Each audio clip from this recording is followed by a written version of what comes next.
jëf ministre intérieur Sidiki Kaba joxe na ay leeral ki gindi ci li mën a génne Sénégal ci sànnaar yu mu dugg ñu dugg ci l'observateur xooli fa li maître Sidiki Kaba wax nee na juróom-ñaari sage ca conseil constitutionnel ñoo war a xalaat ci pexe yi ñuy teg ngir moytu kaw am ci réew mi mu ne bu ñu demee ba le 2 avril mandat bu président Macky Sall jeex ñaar rek moo mën a am benn mooy waa conseil constitutionnel ne ko na toog continuer ba ñu organiser élection yi wala ñu ne président assemblée nationale na ko remplacer organiser élection yi bu boobaa Sidiki Kaba ne ñetti weer gën koo yàgg moom la am ngir mën a organiser ay élection présidentielle te bu dee président assemblée nationale mooy organiser wote yi candidat yépp dañuy dellu à zéro 19 candidats yi jotoon na retenir ministre intérieur Sidiki Kaba nee na bu boobaa ñoom ñépp la ñuy neenal seeni candidature defaat beneenub segg journal bés bi le jour nañu réew mi am na yoonu mujj ci loxoy président assemblée nationale Amadou Mame Diop ndax Macky Sall li ma fas yéene mooy wax waa conseil constitutionnel nañu wut ku ñu jox réew mi kaddu maître Sidiki Kaba ministre intérieur ci xët mu njëkk yéene kaay mu fay wax ne bu dee président assemblée nationale mooy organiser élection yi lépp la ñuy commencé waat public yéene kaay xëy photo Macky Sall bu mu sëggee di si jot yéene kaay bi teg ci bind ne république bi sukkati na le mandat nañu lu waay di def ngir sauver Sénégal na ci gaaw ndax réew mi gàll góose na guddi yi ñu toll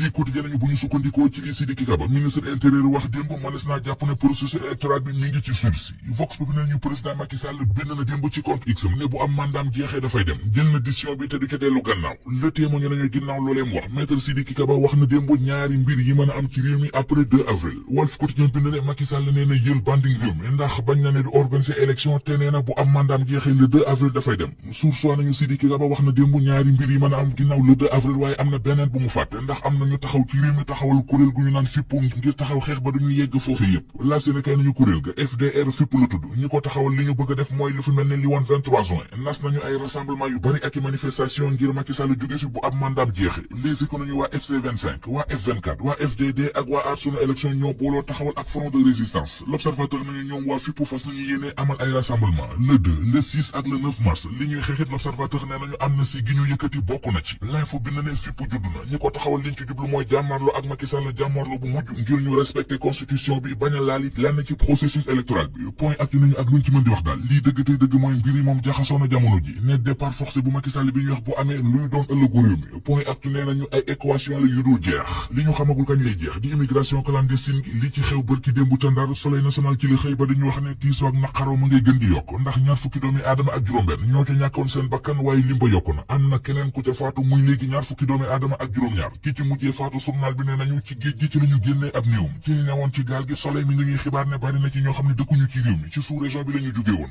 ñu jóge fa dem ci journal Le Quotidien mi ngi xëy di ñu xibaar ci xëta bu njëkk ne coowal Ngagne Demba Touré pënd bi wuréegul ndax keroog ba ñu koy auditionné greffier yi taxawoon doon salfaañi tribunal ba parquet bi mi ngi leen di rëbb te am na ñum ci jot a identifié gum